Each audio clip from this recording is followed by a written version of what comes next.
I've tried finding some studies on ketones, and they've done some stuff, but it's all like inconclusive from what I can find. It seems like if you can get your body to make some ketones, it seems like it has some pretty good use.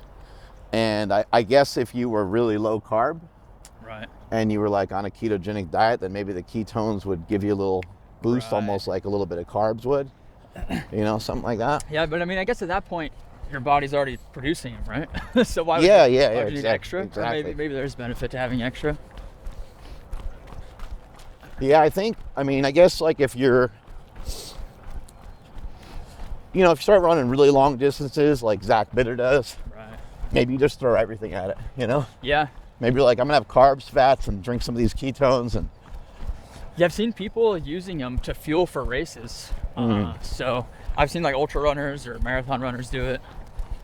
So I guess it works for some people. I don't know how much of it's placebo or what. Yeah.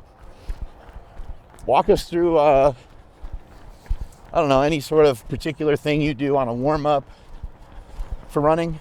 Yeah, I don't ever static stretch.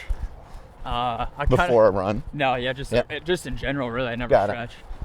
Everything I do would be dynamic stretching.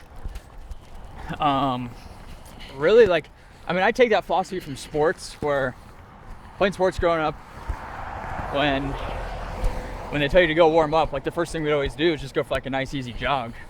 So I'm like, how do you warm up for jogging? Wouldn't you just like jog basically? So, yeah, the intensity's so low of a jog. Right, like you just get the blood flowing,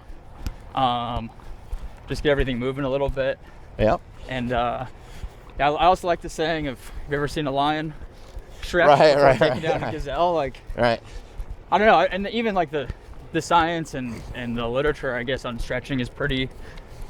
It's like it doesn't really sway one way or the other. Right. It doesn't say that it really does anything. So I've tried both. I've tried stretching, not stretching. I personally don't really notice a difference, whether I do it or not. Just start moving. Yeah, just start moving, take it easy, kind of progressively, get faster. Usually the way I do it is I just do this. I just walk for a little bit. Yeah, walking I think is... I jog and I walk. Yeah. I go back and forth until, I don't know, the blood in my legs and stuff feels good. And I keep a good consistent pace. How much speed work do you normally do? You were saying you maybe do some fartleks a couple times a week? A little bit here and there, yeah. I don't do that much speed stuff, but I probably should. There's definitely benefit to it. Yeah, it's huge. I don't really push anything, you know. I'm not like, right. You know, like if I can comfortably run, you know, 11-minute mile for a handful of miles, I'm not necessarily going to be like, oh, let me try 10-15 today, you know. Like I just don't, because I just don't care that much. I have a lot of fun running, and I'm getting better at it anyway. Yeah. What's your goal with running? Like, what's your ultimate? I don't really have one. just do it. I just like to go out and like run. That's great. And the same thing with like lifting. I just kind of do it. I say I'm like that a lot with a lot of stuff, business. I just do it and do the best I can, and there's not really like a, you know, a real target, really. Just do it almost for the sake of it. Yeah, do it. Well, Have do fun it. with it. Yeah, enjoy it and be creative with it.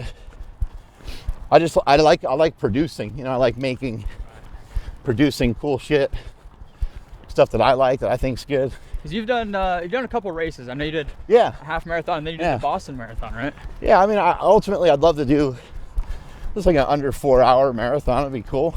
How long did Boston take you? That was closer to 6 hours. I saw. We never got an official time.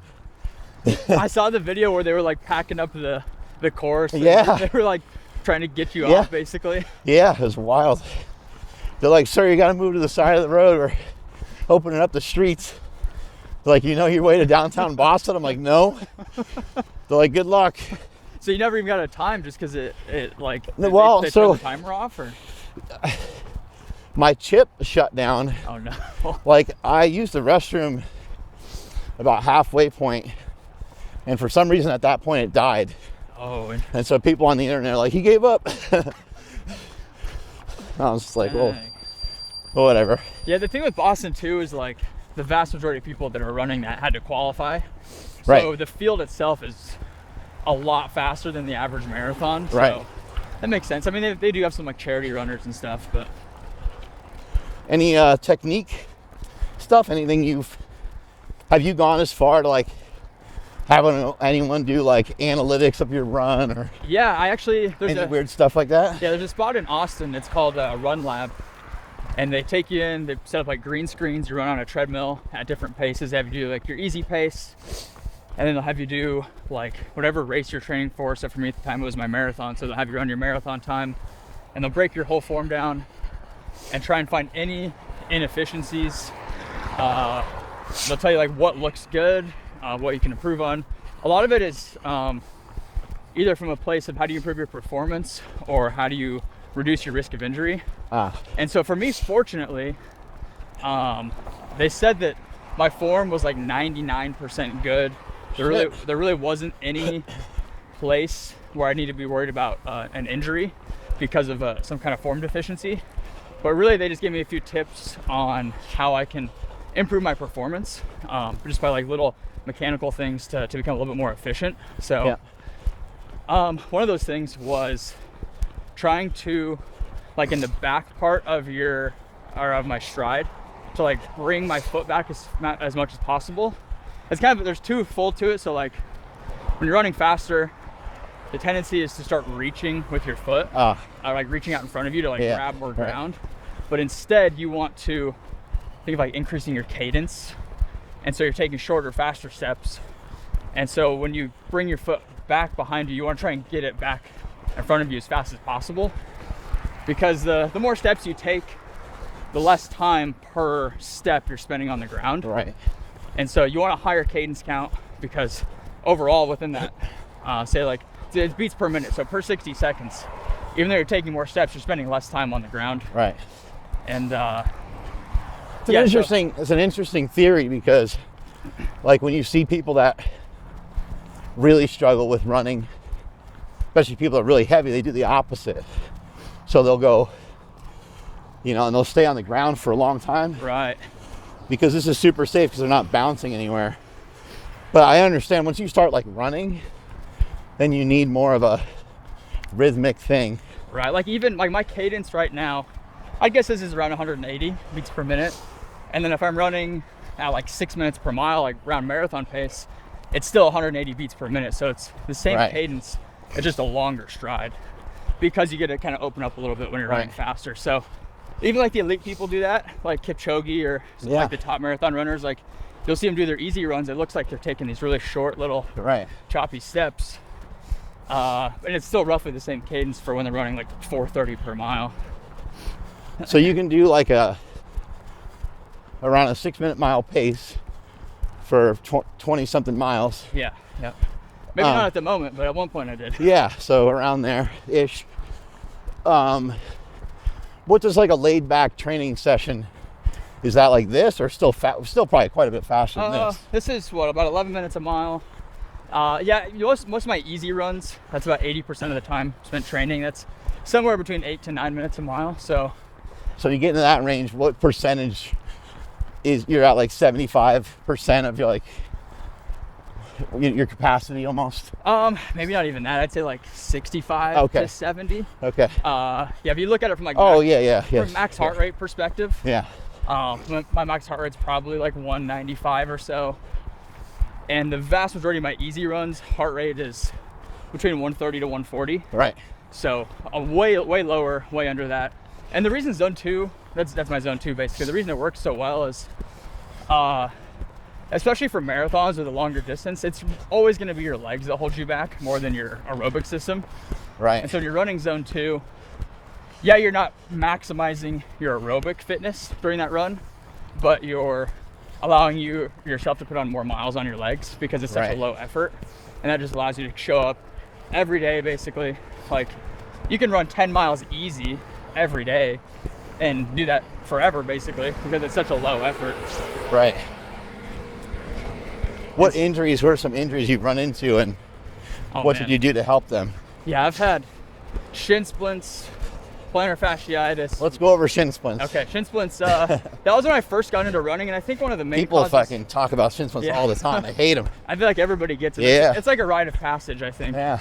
I also think of shin splints almost like chicken pox, where you get it one time, you don't ever get it again. Yeah, nice. At least in my experience. Get inoculated to it. Exactly. Because it's those like very small, like minute muscles in your legs that the only time you ever use them is when you're running. And if you don't grow up running, playing sports, or using them a whole lot, and you start running, it's like your body's like, what the fuck are we doing? Right. So for me, that was the first probably 2 to 3 years I had terrible shin splints, and nothing honestly really helped other than just pulling back on the intensity and the mileage and just easing into things a little bit more. I could tell if I ran past a certain point or if I did too many fast miles, they'd flare up. So just being intentional. Giving yourself a little bit of time off your feet. Right. And I think that's the majority of running injuries is just overtraining for like your current capabilities, basically.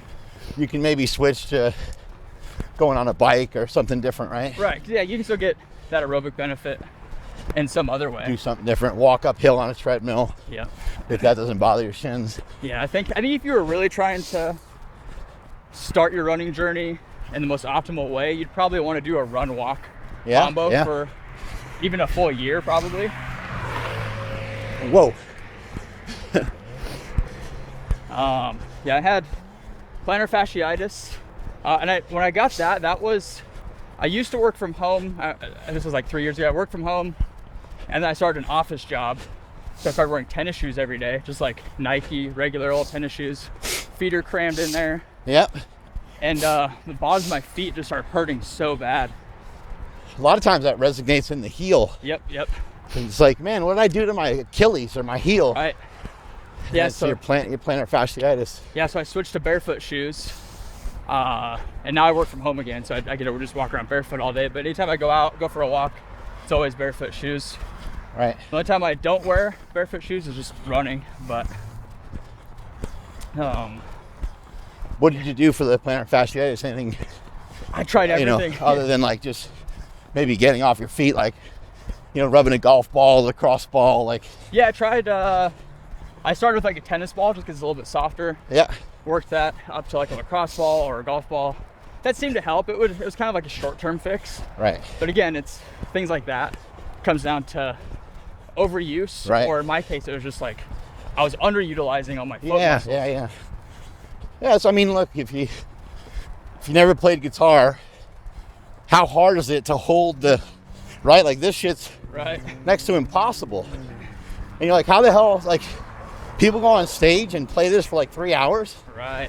And they do it every night, and you're like, it's not even humanly possible. But your body adapts, it gets used to it, and it needs ideally, sounds like what you're mentioning. Someone would jog if they have no experience with running. They would jog maybe 6 minutes a day for like a few weeks. Jog, walk, back and forth. And then over time, you would start to say, all right, I'm going to bump that to 10, 14, 16. It's just bumping up incrementally, but we don't think about it that way. Right. I think because you hear about other people running, and they're like, I'm going on a 5-mile run. Went on a 5-mile run today, felt great. And then you try it and you're dying. You're like, what the fuck are these people talking about? Yeah, it's all relative to wherever you're. I mean, that's why I had so many injuries when I first started, because I was like ego running, basically. Right, watch out, car. Oh, we're good.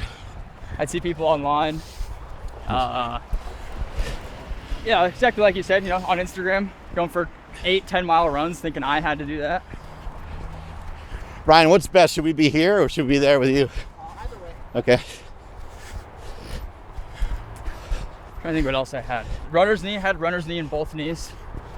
One of them was caused my very first race. Is that like a little patella tendonitis type thing almost? Basically, yeah. From what I know, there's like cartilage in your knee. I think it's where your femur kind of connects to your knee, and that cartilage can get just beat down from like the impact if you're not used to it. And so the first time I got it was I did the David Goggins 4x4x48. So that's the 4 miles every 4 hours for 48 hours. Even like while sleeping or whatever, you wake up and you run. That gave it to me, and then the second time I got it in my other knee, and that was my first official race. It was this 12-hour endurance challenge in the mountains in Wyoming.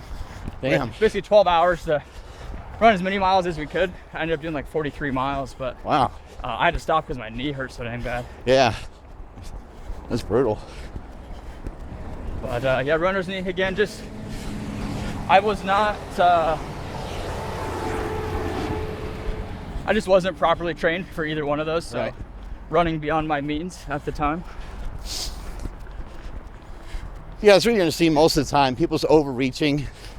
Same thing happens in with lifting. People's overreaching. The cool thing is with lifting and running, they're both the same in a lot of respects. You actually make the most progress with the mild percentages. Right. As you were saying, 60, 70%.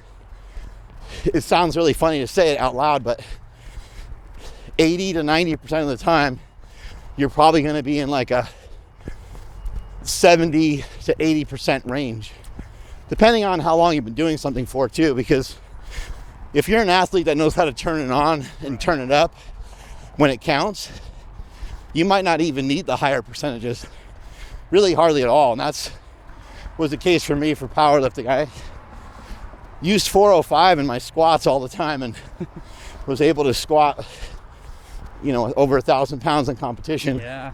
Because I knew what it took, and I also knew it was a mistake to dig that deep in training. So very rarely did I end up doing a weight that was anything similar to that. I would just do things that would mimic or simulate. So if we take that into running, we have days where we do a speed day. But what's a speed day? It's shorter, right? Because the intensity's higher. So it's like, we can't be... I worked out with Branch Warren. He finished second in the Olympia one year. Total beast, IFBB pro. And I said, what do you like to do? Like do high reps, heavy weight, high volume, high intensity? He's like, yep. And I was like, no, I meant like or. I meant it's like comma, you know what I mean? And he's like, yep. It's very rare, but he's like a little bulldog, It's very rare that people make it through the other side that way. Yeah, it's like, that's zone 2 training in a nutshell. Like, yeah. I think, it's very rare to really put out a max effort. Like, for me, like if I'm doing a speed session, I like to go into the well once in a while during a workout because it feels good. But, you can only do that for a couple reps a week, basically. Yeah. But the rest of the time, it's always maybe like 90% effort during an intense speed session, 90 to 95%. Yeah. And then maybe for the last rep, I'll like leave it all out there and try and give it whatever I've got. But it might be a little compromised anyway because you got pre-fatigue going on, right? Yeah, I find like when I was I was training with Pete Rubish to do a 500 pound. Pete Rubish. Yeah. Fucking love Pete. He's amazing. He's great. He was helping me with my deadlift programming. Yeah, I see you're deadlifting over 500 pounds pretty frequently too. Yeah, I did. So about a month ago, I did the sub 5 mile and 500 pound deadlift. Damn. In the same day, which is cool. Fuck yeah, dude. Yeah, thank you. That's sick.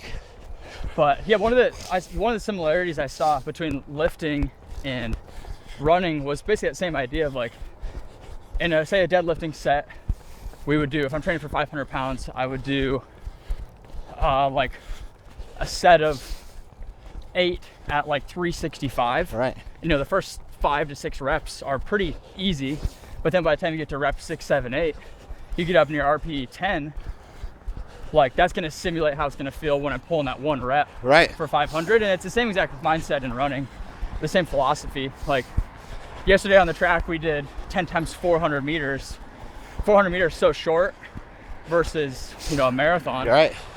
But that intensity on like the 9th or 10th 400 meter is almost identical to the intensity I'll be feeling at the end of a marathon. I want to mention something I think is important for people that run. You know, like I don't do like, I wouldn't really consider I do like a lot of, I wouldn't even call it speed training, because like I'm just not, I'm not like really sprinting or anything like that, but I do vary the speeds that I train at.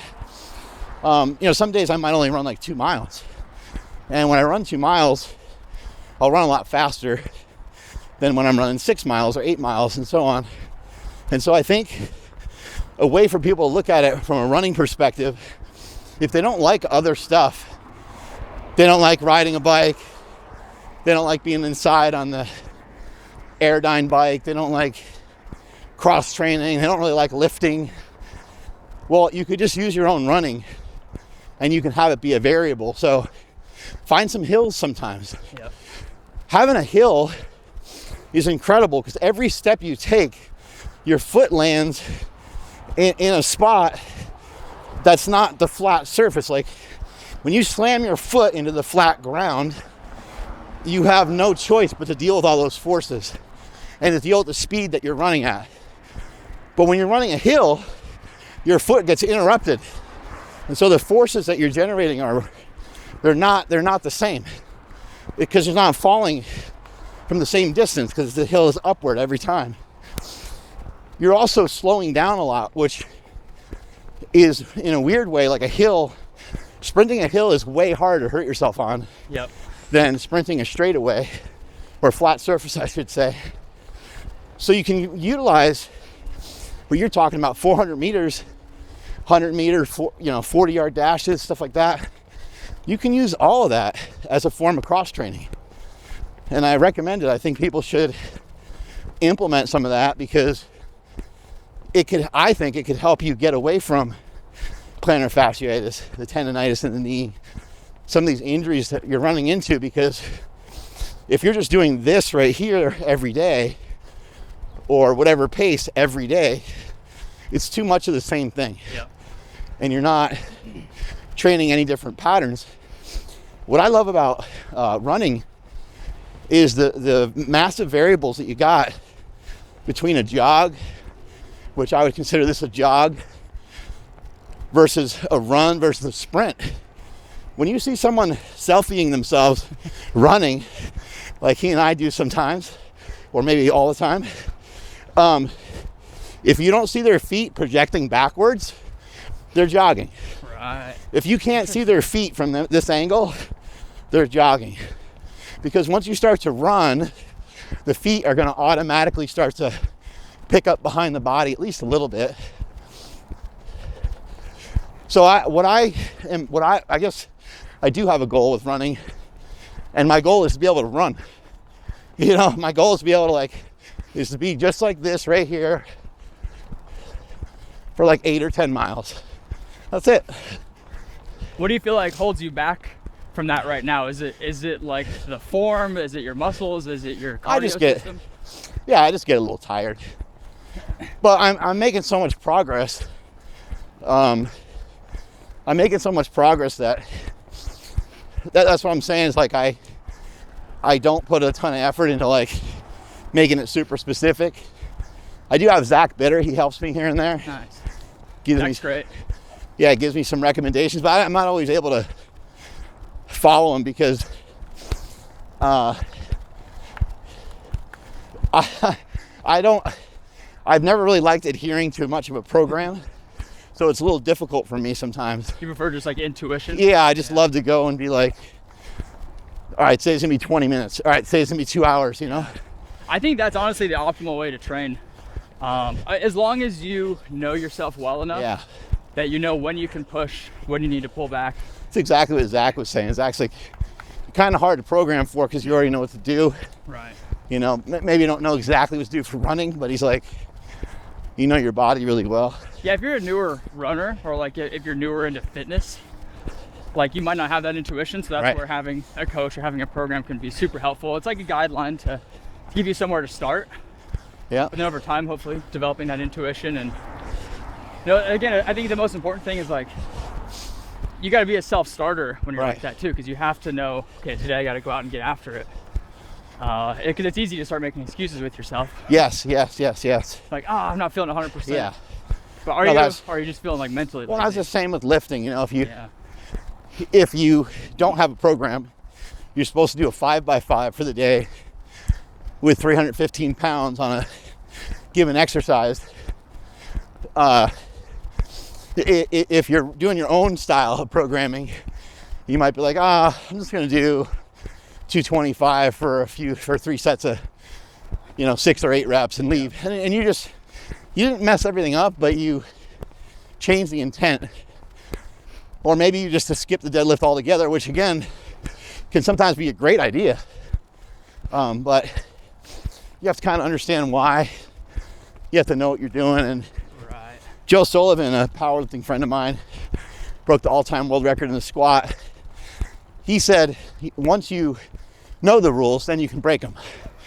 So that's kind of a cool statement because once you got the idea of running, yes, you can go ahead and mix in whatever you think's appropriate. And it doesn't always have to 100% make sense, Have you ever done a VO2 Max test?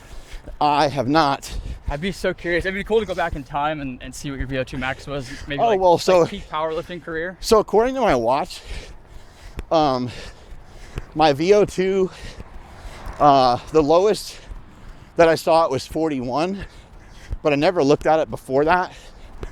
And it's at 48 now. Dang, that's a huge improvement.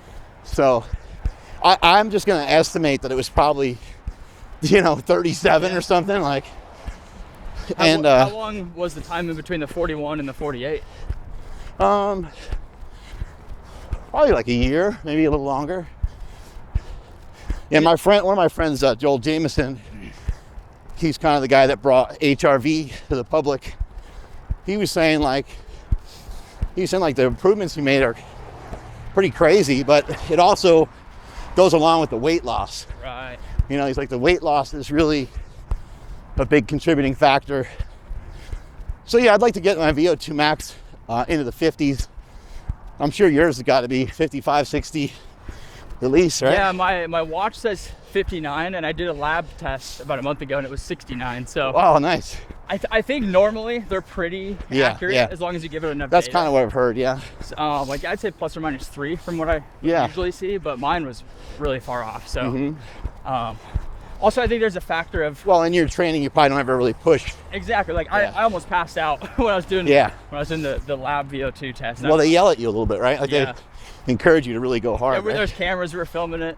Yeah. And I wanted to go as far as I could. Yeah.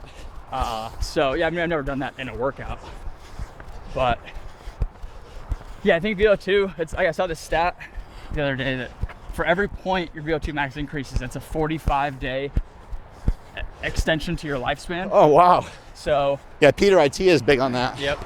Get him, Dr. Rhonda Patrick. They talk extensively about it. And there's direct correlations to your life expectancy and your VO2 max. I saw this other chart. It was like, I believe it. Whatever your current VO2 max is, given your age, there's kind of a pretty strong correlation to your physical capabilities. Let's pop up on the curb. Your so physical Ryan doesn't die. When you're 80 years old. So if you're the average person, the average American, your VO2 max is sub 40. When you're 80 years old, I think it naturally kind of lowers a little bit, right? Right. Yeah. It'll go down over time. Just your muscle. If you're mass, training it, yeah. But I think it was when you're 80 years old, you'd be lucky to be able to walk a mile in under 20 minutes. Yeah. So very direct correlation to that. Stuff like that is interesting.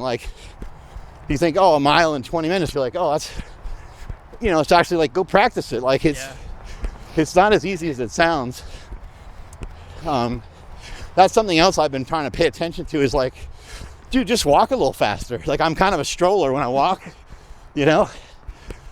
and I don't want to be all over myself all day, every day about everything. I don't think that's healthy. No. But when I'm walking, I'm just I can pick it up a little bit, you're already out here. Might as well have a little bit more, a little bit more intensity to it. It's not hard. Right. I don't think it costs me anything, but my wife walks pretty fast. She's a tough act for me to follow. I think walking is one of the best things you can do for just, I mean, mental health. Yeah. And just like how you feel. I think recovery, circulation. Yeah, I think walking is, in my opinion, one of the best forms of active recovery. Like if I do a big like 20-mile marathon workout, yeah, I'll make an intent to go for like a 45-minute walk later in the day. And that just seems to loosen everything up. You get the blood flowing, you get all the joint fluid moving. Right. Everything just seems to feel a lot better. Yeah. Recovery is the name of the game with any kind of training, whether it's lifting or running. Yeah, what's recoverable? You know, like what, like just as an example, this workout that we're doing right now, let's say for me, let's just say it's like a 6 or a 7. Let's just say it's like a 7. And for you, it's like a 4. So your recoverability on this is going to be better than mine. Right. Like this may phase you. This may not phase you at all. You may not even like really feel remnants of this workout. Doesn't mean you're not going to get progress from it, but you may not feel it hardly at all. Whereas for me, later today, if I sit down for 20, 30 minutes and go to get up, my body might be kind of stiff. Right. I might be like, oh, a little something in the calf, a little tightness in the lower back. It's not like I'm redlining it, but you know, it's different intensity depending on the person and depending on where you're working out. You know, if we were to check our heart rates, they'd be quite different. I mean, I can kind of look at mine now. I don't have a heart rate monitor on, but yeah, the wrists are very inaccurate. Yeah. Like mine says 180 right now, and I'm very confident we're not at 180. Yeah. If I had to guess, for me, I'm probably like maybe like 120, 125. Yeah. Yeah, I typically will wear a heart rate monitor. My heart rate right now is probably like 80. This feels like a walk. Yeah. When you get sore or fatigued, like after a run, is it usually your muscles, or is it like you feel it in your joints and your bones? Like, where do you normally feel it? You know, like if I sprint, it'll be a little bit more in the muscles. You know, if I go faster, it'll be more in the muscles. Longer distance, I might wake up and just feel more stuff in the joints, things like that. But like hips, knees, ankles. Yeah. I'm so I don't train hard enough to really truly make this claim, but I'm a little indestructible. Like I can handle a lot of this. I think if I wanted to, I could run like 10 miles every day and really not have much of a breakdown. I would just have to figure out, you know, how I'd go about doing it. I might need to walk for a little bit in between or something, but I've always been that way. That's what helped me with powerlifting is I can, it's like cool that you're in this spot right now, but you're going to have to deal with me 3 years from now, 4 years from now, you know what I mean? So like, that's always been helpful for me to be able to outlast most people. Right. Yeah, I would imagine. I mean, running is a very injury-prone sport, just because a lot of people get into it later in life. They also might be frail going in, and that might be why they're good at running. Exactly. Smaller framed. Yep. But that's the resiliency. Like, the best runners are usually going to be the ones that can run the most, right? They also, again, like, that's why I said, like, I don't train hard enough to make the claim. Like, some of these individuals are running really fast, and so their intensity is way higher. But like, I didn't get hurt in powerlifting either. Like I tore a pec a couple times. Like I had some shit that happened, but I powerlifted for 25 years basically, and also the last 5 years were at a really high level. And so of course I'm gonna run into some stuff, but I've never had a surgery.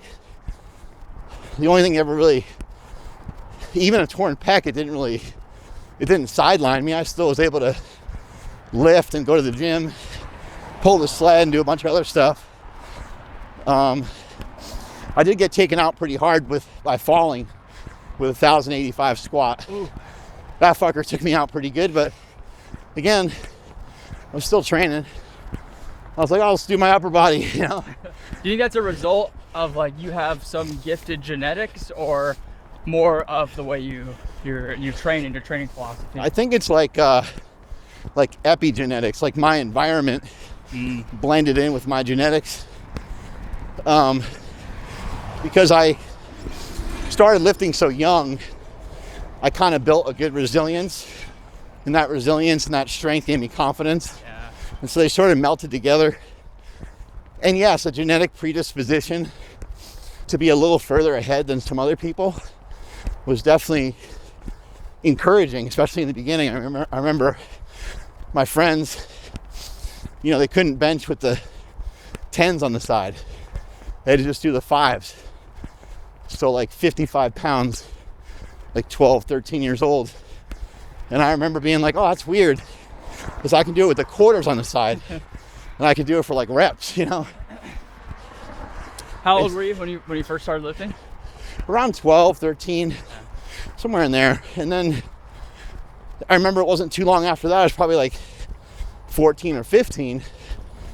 And my brother was bragging to my cousin. My cousin is 2 years older than me. He's like, Mark can bench 205.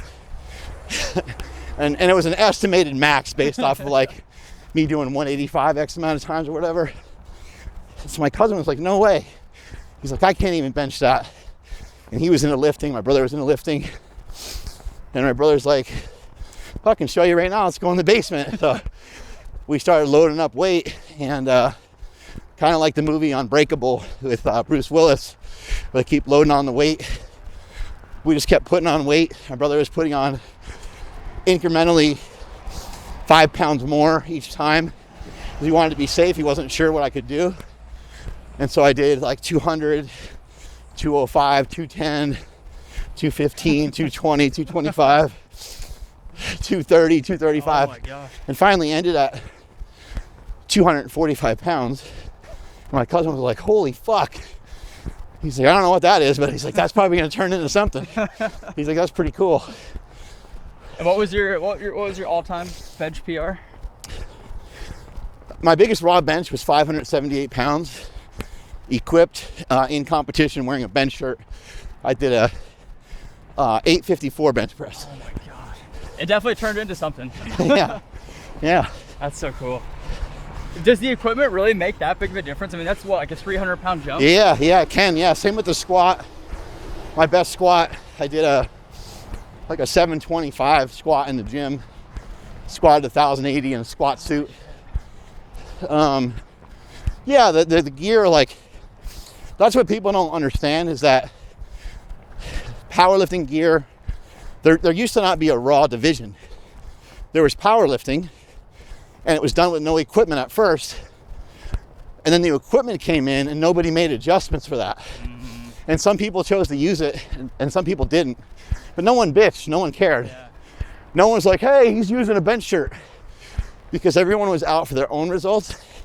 They weren't caring about that's cool. Getting a medal or whatever. Yeah. It'd be like doing a marathon and you choose not to wear, certain shoes. I was just gonna say it's the same thing. Yeah, you just like, I like wearing these minimalist shoes, or I'm just gonna run the whole thing barefoot. Right. Challenge myself in a different way. But yeah, then there are people that do that. Yeah, I know. And then I would say in 2014 or so, or 12, it took all the way until then for equipped and raw divisions to start to come around. Okay. Before that, there was no division. It wasn't separate. And so that's the way that I trained. I didn't necessarily just choose to put on powerlifting gear. It was the way powerlifting was introduced to me. I didn't know any different. Like, I was probably lifting for 2 years, and then the next thing I know, I'm in a bench shirt and a squat suit. I didn't know. I just, like, if you power lift, that was the uniform. Right. Like playing football, you're gonna wear shoulder pads and a helmet. It's like okay. Is there like a percentage you can kind of guess? Like, okay, say if I can bench 245 raw, like I could add this X amount of percentage this X amount of weight if I have powerlifting gear on. You can't do that way because it's a skill to use the equipment. Okay. So let's show off these amazing builds that we have. Running shirtless is so much better. Oh God, it feels great, doesn't it? Feels more primal, more natural. You're in Austin, Texas, right? Yep. And right now, is it getting a little colder out? Here. It's similar temperatures to here. I mean, in the mornings it'll be like 30, 40 degrees. By the afternoon it's like 70. I run shirtless in Austin pretty much every day out of the year. Yeah. If it gets below like 40, I'll usually throw a shirt on. I think it's healthy. I think, like, Yeah. have you noticed, like, for me, I've noticed, I've actually had this happen before. I've gone on walks around here before, bundled up, freezing my ass off. And then I just leaned into it and went shirtless, and it actually felt better. It's like, it felt for me like my body temperature naturally just creeped itself up. You feel that kind of happens for you when you're running? Yeah, definitely. I think, I don't know. I mean, I run hot as it is. So that's kind of my main reason for not wearing a shirt is just I get so hot, and I feel like the shirt helps me vent a little bit. But yeah, and I feel like you're more exposed to the sun. You get more vitamin D. Right. It just feels better, I think. How did some of this stuff start for you? How did you become like an online presence and stuff? Because it's kind of hard to get people's attention, and there's a lot of places for people to go for lifting advice and so on, and running advice.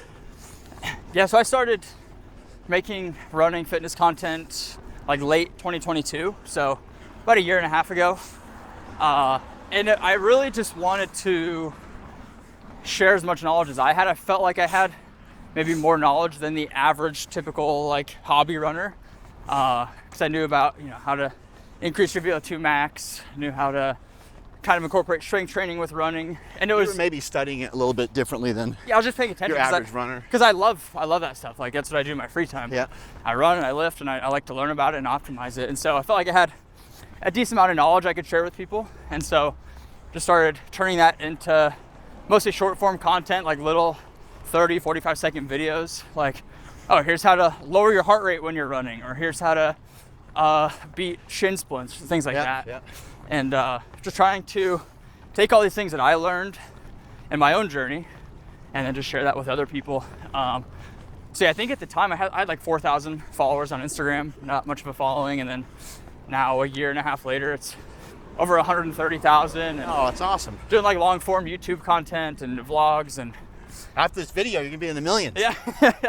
I just like sharing my journey and what I'm learning along the way, how I'm training, how I'm racing, and everything's always evolving. So there's always something to talk about. Yeah. And there's always new studies coming out about how to optimize things. And it's like, I'm not an elite athlete. Like, I'm not trying to win a race. I'm not trying to go to the Olympics, but I just want to be better than I was yesterday, or better than I was last year. Yep.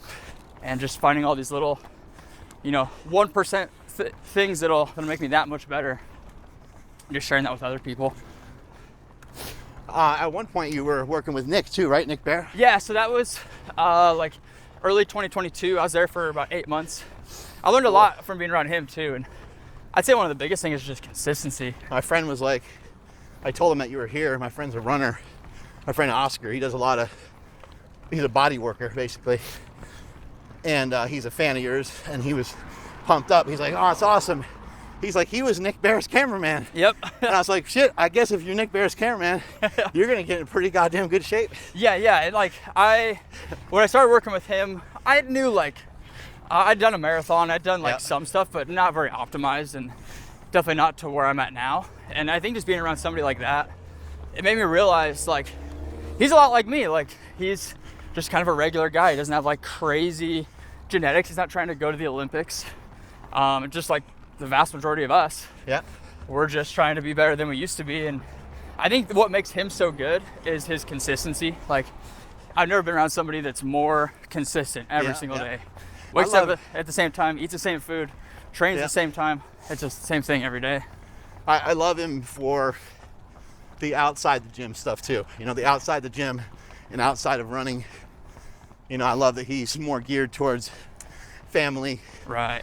And you know, he talks openly too about how he's a little self-destructive sometimes. Like, you know, he could, you know, lose his cool or be frustrated, and I think that's cool that he at least shares that, because, you know, spinning all these plates all the time, and a lot of people are trying to spin all these plates with a big smile, and you know they're barely holding it together sometimes. And so it's cool to see someone who's transparent that kind of shares a lot of that stuff with you. And I think if you could be humble and just understand that, like, you know, you don't have all the answers. None of us ever will. And I kind of like that mindset that he has. Yeah, I mean, there's so many gurus on the internet that act like they have it all figured out, but they're no different than the rest of us. We're all just trying to figure it out. Nobody really knows, I feel like. And people gravitate more towards the people that are genuine and like admitting your own ignorance, I guess. So like, man, sometimes I don't know the answer, and that's fine. Yeah. We're all just trying to figure it out. Yeah, I think the nuance and like the detail, it may not sell as well as the shortcut of like, you need these particular B vitamins, they're going to change your life kind of thing. But I do think in the long run it wins. Yep. You know, and I felt that myself, like, and I have no problem saying this, I've been a multi-millionaire for a long time. Like, and the money, you know, it's accumulative as well. Like, so if someone makes $100,000 in a year, that's cool. But if they make $100,000 for 6 years straight, then they're able to start to accumulate some wealth. Yep. Because you need a little bit of room to be able to start to kind of accumulate that over time. But for me, it's been slow and steady. There's definitely been people that I wish I treated differently in my business. I wish I maybe handled a couple things differently, but I just didn't know. I didn't know at the time. Like, you're new to these situations and so on. But the whole time I've just been trying my best and communicating with my wife, communicating with my team. Ryan's been here almost the whole time. He's kind of seen it. I can honestly say that other than downsizing our staff, anyone that's not here anymore, they just weren't working for us the way that we were expecting and hoping. And I think it wasn't working out on either side. And when there was a split, it worked out better for both parties.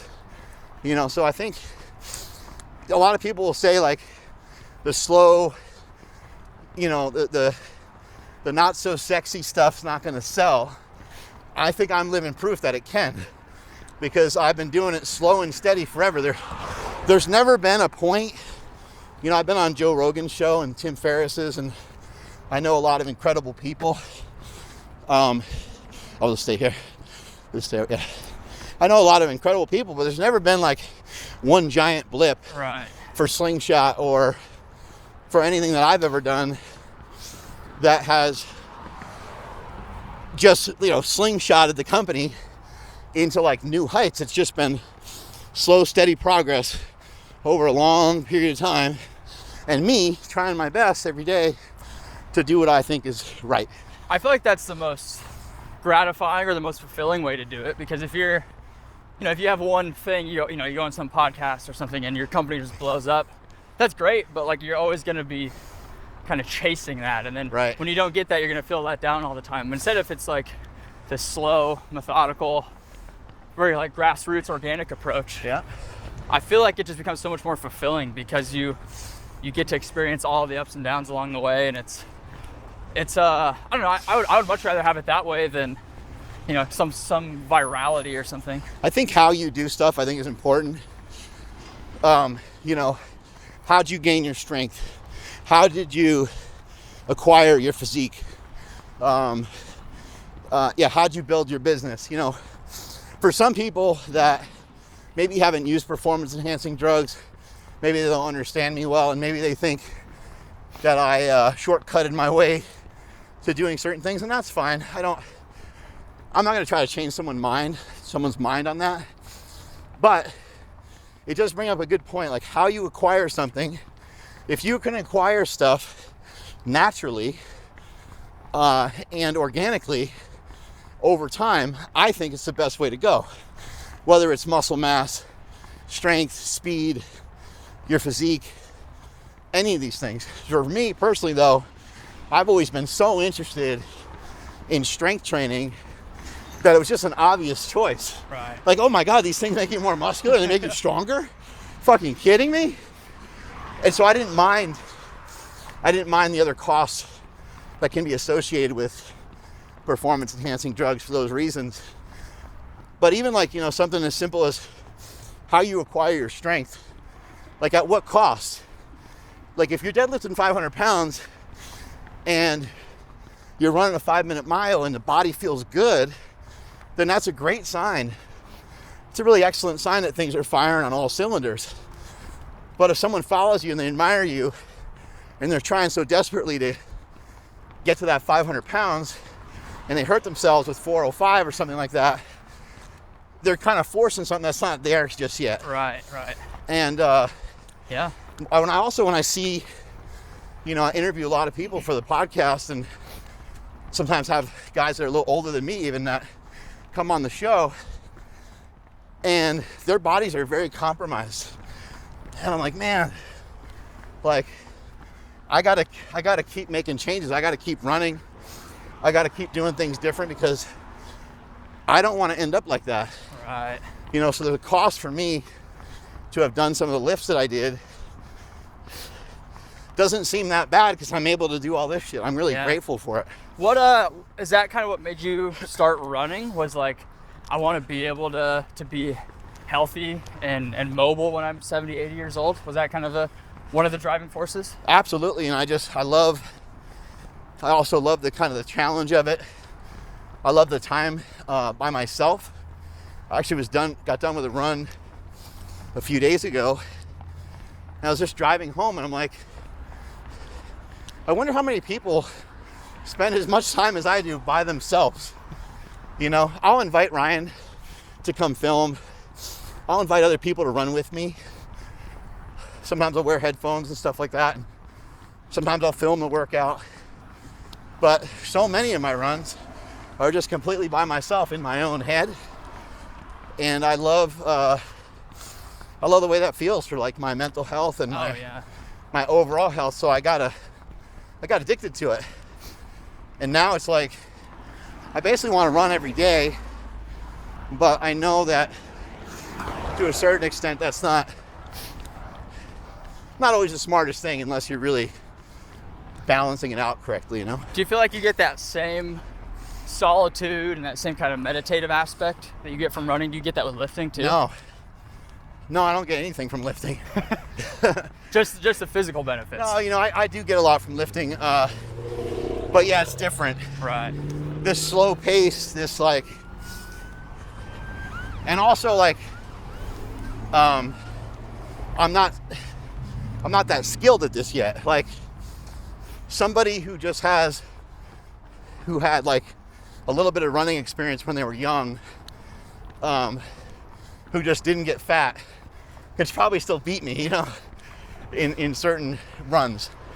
But that's not really what it's about, though. No, and that's what I'm saying. It's like I don't care. I don't care about that. I'm gonna hurt myself just to try to force like a 7-minute mile, you know. So, yep. With running or with lifting is also different. Like, I don't mind the start of running. Like when you start out a day and you're about to start your run, I don't mind that, but I don't like the before lifting thing. Oh, interesting. It's like annoying to me. I'm like, you know, but once I do a set or two or three, usually about 3 sets of something, I feel incredible. So I do get a high from it. The endorphins get going. Body feels really good. But yeah, running just puts me in a different spot. And especially if I'm not just jogging. I've noticed if I'm going faster, the mind, the creativity, the thoughts or even more powerful. You get that runner's high Yep. easier. I don't think you get a good runner's high running like 4 or 5 miles an hour. I think you gotta be like over 6 miles an hour, I think, Yeah. to kind of get that feeling, in my totally opinion. agree. Have you, do you feel like with running, do you feel like you've pushed yourself to a point where like you had to really fight mentally? Like if you like that marathon you did, the 6 hours, like did you get to a point where you're like, shit, I don't know if I'm gonna be able to finish this thing? Or have you gotten to that point yet? And any run you've done? You know, I was just talking about this with Bradley Martin on his podcast, how important it can be to push yourself to a point where you can't really talk anymore and you can't really think. You can barely think. Yeah. You're like, I'm not sure how I'm going to take the next step, sort of thing. I don't really do that with running. I haven't pushed there. And also, ironically, with lifting, because I got skilled at lifting at a young age, I didn't really push lifting there either. It just kind of seems like I did because of the weights that I lifted. So people see that and they're like, fuck, that shit's intense. But a lot of the weights that I lifted, the majority of the weights that I lifted, like 95% of them were like well within my range of me being able to do them, you know, kind of easily, I'd say, you know? Yeah. Like, would you have any desire to go do something like 100 miles and where No. you're not running fast, but No. you get to the point mentally where you're like, No. you have to ask yourself, like, why am I doing this? Am I going to be able to finish? Nope. In fact, I want to go the opposite way. Like, one of the reasons why I haven't signed up for another marathon is that the next one I do, not only do I want to finish it in under 4 hours, but I want it to feel good. Yeah. And I want it to almost be as if nothing happened. You know what I mean? Okay. Feel tired and stuff, but and I should probably sign up for one anyway, because I just shouldn't care about the time. Like, I should just go and run and just do what my body can do, get more experience in them. I think that would be a good practice, especially with half marathons for sure. But nah, I don't really dig that. Do you think today you could go out and run a marathon in under 4 hours? I don't like the cost associated with it. Okay. You know what I mean? Yeah. So Okay. So you maybe could, but you have to suffer for a little bit. Yeah. Well, I would. My concern would be afterwards. Right. You know, I know some people are probably thinking like, "Oh shit, he's kind of a pussy," but I've kind of babied myself on everything, and it's always. Again, I'm always thinking like long term. You know. Well, you got rid of the ego, because that. Yeah. So that's your ego's. So let's say that I have friends that can't run ever again. Do you know some friends like that? You got some people in your... Oh, definitely. Yeah. I have friends that used to be runners. They can't run ever again. And I would hate to end up in that spot. So why overreach, you know? Right, okay. That's fair enough. And why not just wait? Like, I don't care about running one today. Yeah. I used to be more in the former category where I was like, I could probably go run. Like, my first race I did was that 12-hour race where I wanted to run 50 miles in 12 hours, but I was nowhere near trained enough. Right. But now, like 3-4 years later, like I've waited so long to get to the point where I'm gonna run 100 miles this summer. Damn. Because I finally Let's go left up here. Because I finally feel like my body's ready for that. Yeah. Whereas I wanted to run 100 miles a couple of years ago, but I would have probably gotten hurt, you know, maybe Right. caused some long-term damage. So I can definitely relate with that. Of just being smart about it. Well, and also too, maybe for the 100 miles, maybe you literally, other than like some minor walking through like stations or something, you want to literally like run almost the whole thing. Right. And so like, why do it when you can't do it the way that you want to do it, you know? So you can Yeah, that's a big part actually of it too. enjoy it, right? Yeah, that's a huge part of it. Is being able to go complete a race or a challenge and not have to suffer. Yeah. And you can just, maybe a little bit of suffering, because I do like that sometimes, but do it semi-comfortably. And I definitely, you know, now that I think about it more, like I've had suffering in my workouts, especially when I had prescribed workouts. And then also, you know, like the first half marathon I did, it got to be that way. And I think maybe like the third half marathon I did felt that way, because what happened on that one is I felt pretty prepared for it. My training was going really good. And then when I got into the race, I think I don't know, I just think I wasn't paying attention. Yeah. And it just got way hard. I like lost track, and it just got way harder than I thought. And I had this panic because I started feeling like these small cramps in my legs. I'm like, fuck, man, like I might have to stop or like, but luckily I just slowed down a bit. I calmed down. But at that point, there was still like 5 miles to go or something. Right. And I started sweating. Like I got real panicky because I was really worried, like, fuck, man, am I gonna like seize up on this run? Interesting. So do you remember what it was that cramped? Was like hamstrings, calves? My legs cramp all the time on the inside. Really? Yeah. Interesting. Because it's happened since the time I was a kid. Because there's, I'm sure you know this, but usually if you're running a marathon or some kind of long distance event, cramping is almost always related to just lack of muscular endurance. Right, and that's obviously something you wouldn't have. So yeah. It's interesting. Yeah, well, I think it could be sodium potentially, but yeah, for sure. I think for me, it's just the weight of my legs and just untrained. Like I just, you know, haven't been doing this that long. And even at that point, it's like I've been doing it for a little while, but I have a tendency to want to kind of, you know, shift. My foot's not like pointed way out, but like it wants to kind of be here, you know? My legs are like that. And so, yeah, I don't really force them, but I try to land a little bit more with my feet, a little straighter. And so just all those combinations of things, that area just gets real tired. Yeah. And I guess I feel like there's a difference between muscle power, muscle strength, and then muscular endurance. Right. Like it's two different systems. It's like the fast twitch versus slow twitch fibers. Like you could have giant, really strong muscles, but that doesn't mean they can perform repeatedly for hours. I would say too, I have really tight muscles too. So when you consider that, it's like, it's not like this is an act of flexibility, but these muscles are so tight that if I, you know, like foam roll them and stuff, like they'll feel like they're going to cramp sometimes when I do stuff like that. Right. Almost like, sure you experience like if you're stretching or doing something a little new and different, you almost get like a toe cramp. Right. And you're like, what is that? And it's like, obviously I have enough repetitions at this, so it's not like it's new. But it still is like, I don't know, it still has a certain novel aspect to it once you start getting into thousands and thousands of steps. Because I'm still getting used to all that. Right. Yeah. Do you always run with a watch?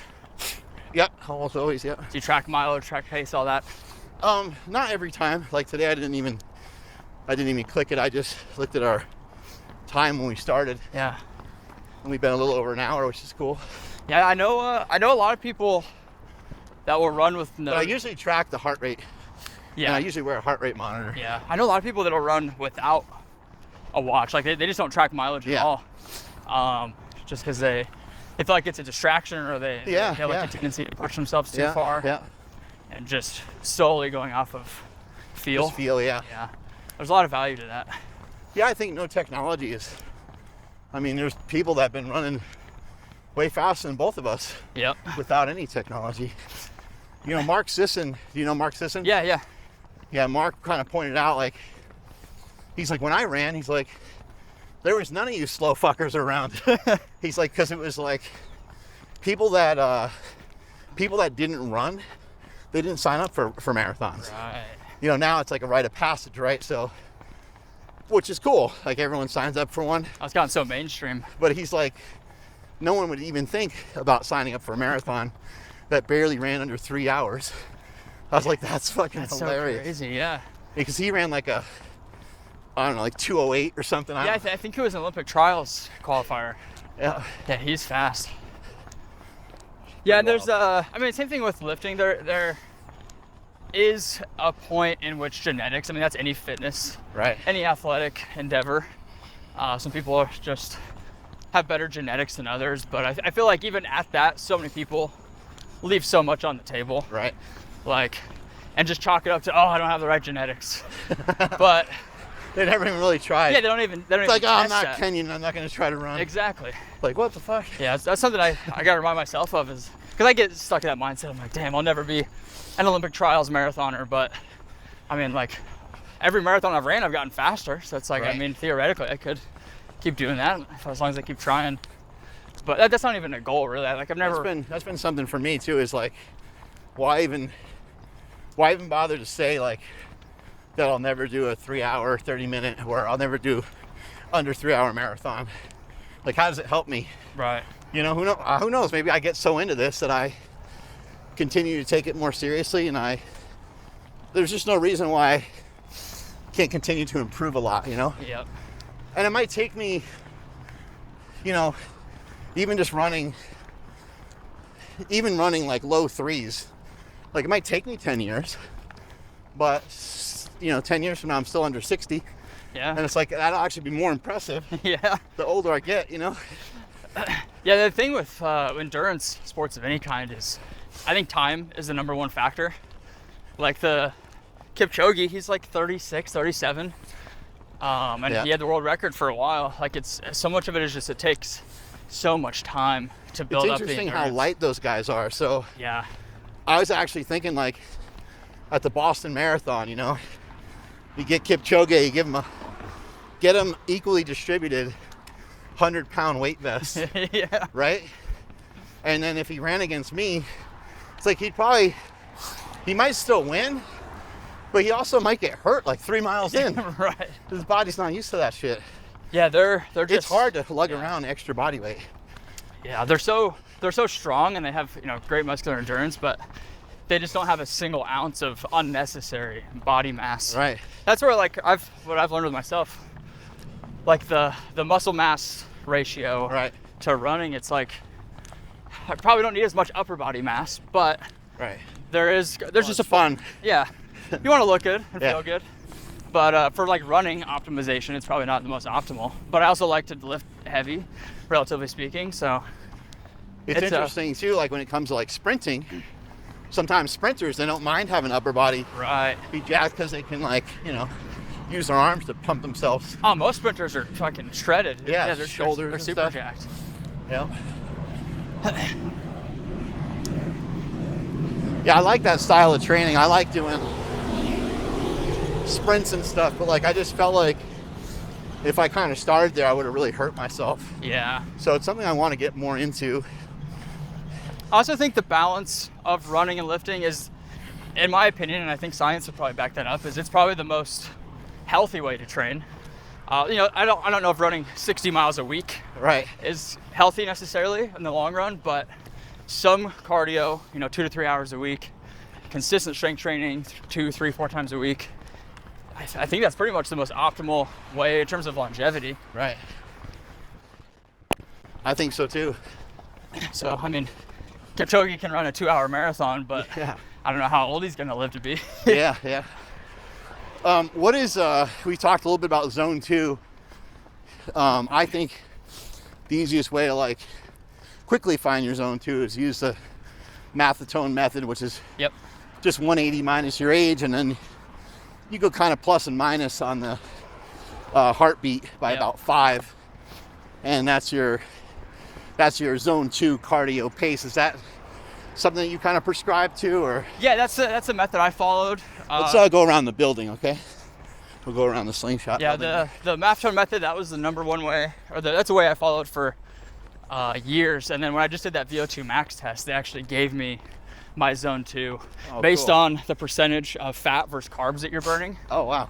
And so basically, that's interesting stuff, huh? Yeah, zone 2, the top of your zone 2 is the last point before you switch over to majority carb burning. So like once it becomes 51-49 carbs, that's when you're no longer zone 2 because you're relying on that. Yeah, and just on the anaerobic system. To sort of clear things up for people, this is like, we talk about burning fat or burning carbs from like a run. It's not necessarily like body fat.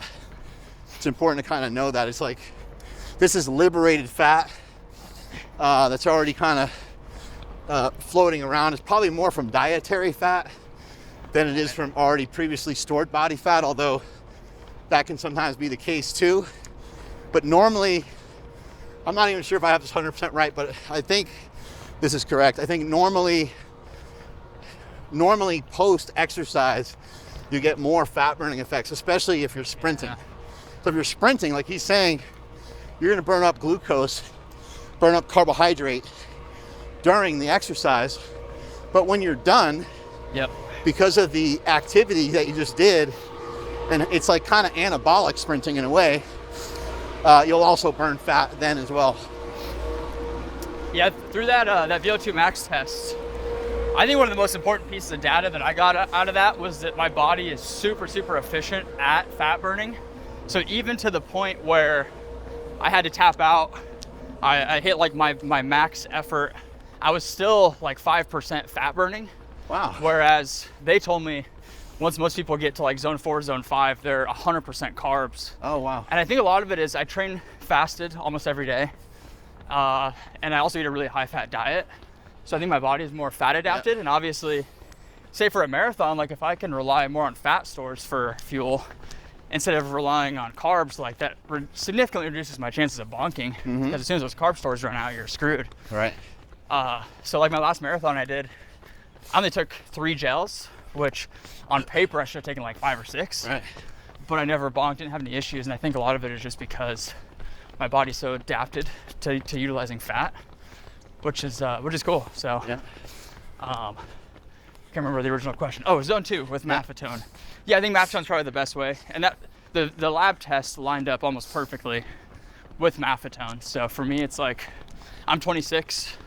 My zone 2 is between like low 130s to about 155.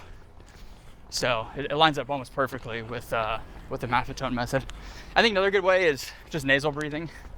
If you can consistently, for 10 minutes, 15 minutes, run and breathe through nothing but your nose, that just really ensures you're only using your aerobic system. Right. Because once you get above that, like you're going anaerobic, you just can't breathe through your nose. One thing anymore. I want to mention on that is that some people may find some difficulty with it. And I mentioned this quite a bit, but like, just trust me on this. Like, if you're going out on a run and you're trying to expose yourself to nasal breathing only, especially like Jeremy's mentioning for maybe 10 minutes, actually just nasal breathe. And instead of breathing using your mouth, just walk. Actually do the prescription. Actually do 10 minutes of breathing in and out of the nose. Also, if you find yourself kind of gasping for air and really trying to like suck air in, again, just walk. Because that's not the point of nasal breathing. Nasal breathing is supposed to be done calmly, and your body's supposed to be calm. So once you start going like crazy like that, even though you're nasal breathing, you're doing something that represents something slightly different. Right. Also, you want to actually open up your nostrils and pull air through them. But if you suck through your nose too hard, you won't be able to get that much air. So sometimes people are like, oh, I have a deviated septum, so I can't nasal breathe. We had Alan Belcher, who's a fighter, bare knuckle fighter, on our podcast, and he said, well, people can't breathe through their nose because they're always trying to go and he's like, just breathe calm, just open the nostrils up, flare them out a little bit, and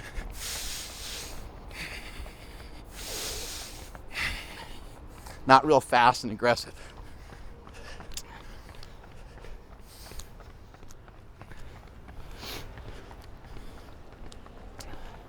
I'll probably, once we're done, run back over to my hotel, grab my stuff, and Okay, cool. be back over. Sweet. Do you nasal breathe like if you're running by yourself? Almost all the time. That's why my runs are pretty passive. Every once in a while I'll go a little faster and stuff like that. Hey, don't be jelly. You could pop your shirt off too. This could be you too. You could run right in the middle of us. Be a reverse Oreo cookie. That actually would be interesting. Have the fat, creamy stuff just on the outside, Yeah. and just one sliver of the. You're onto something there. You might need to pitch that to Oreo. New invention. All right, this is the last one. We'll maybe just go a little faster. This last lap here. Do anything in particular with your arms? Is anything you learned, or is it just kind of natural? I kind of just do whatever's natural. I see some people pull across their body a bit. I don't do that. I try and keep it like, I don't know. I really don't think about it. It's kind of just subconscious. It's good. It's good. I think, what comes to you naturally is great. Yeah, I mean, I see some people that run like this. Oh, yeah. That doesn't seem very efficient. I mean, your arms are there to help you. That's why you swing them a little bit. But there's you can do it too much, I think. Right. Yeah, I don't know. I truly don't think anything about it a with lot. Positioning, your head, your neck, anything that helps breathing, your chest, your posture. I definitely try to keep my posture upright. Shoulders up and back a bit. Yeah, I think as you get more fatigued, you start to kind of look at the ground, hunch over. You get here like this. Exactly. Yeah, so I try to keep everything up. I like to keep my eyes forward. So either looking 10 feet in front of me on the ground, or just out at a point. And I really think of when we start to really pick up the pace. The 1 year I did track in high school, he told me, he'd always say ankle over, and I never fully knew what that meant, but if for whatever reason it clicked in my head of try and bring your ankle up and over your other foot, almost you're kind of picking your feet up a little bit. Yeah, just picking your feet up. Yeah. And also, you're riding a bike almost. Exactly, yeah. You're pedaling. And I also think of driving my knees forward. Like I was saying earlier. A little bit of a kick. Yeah, it's easy to start trying to reaching with your feet. But instead, if you try and drive with your knees, it kind of makes your body lean forward a little bit more. Yeah. And it's a natural way to go a little faster too, is just to drive those knees forward. I try to stay kind of on the ball of my foot a little bit more. It's easy again when you start reaching, you start heel striking. Terrible for your knees. Yep. And then if you see those elite guys like the Kenyans, their foot, when they come back. Oh yeah. They're almost doing butt kickers. Every time, yeah. And so I try to think of lean forward, let my heel kind of linger back there a little bit. All right, we can stop here. How far did we go? That was 4.5. 7.1. Oh, I was way off. Must be the kratom. Hour 17. I did feel the kratom kick in there. Yeah. That was fun. Good. Yeah, great job. That was awesome.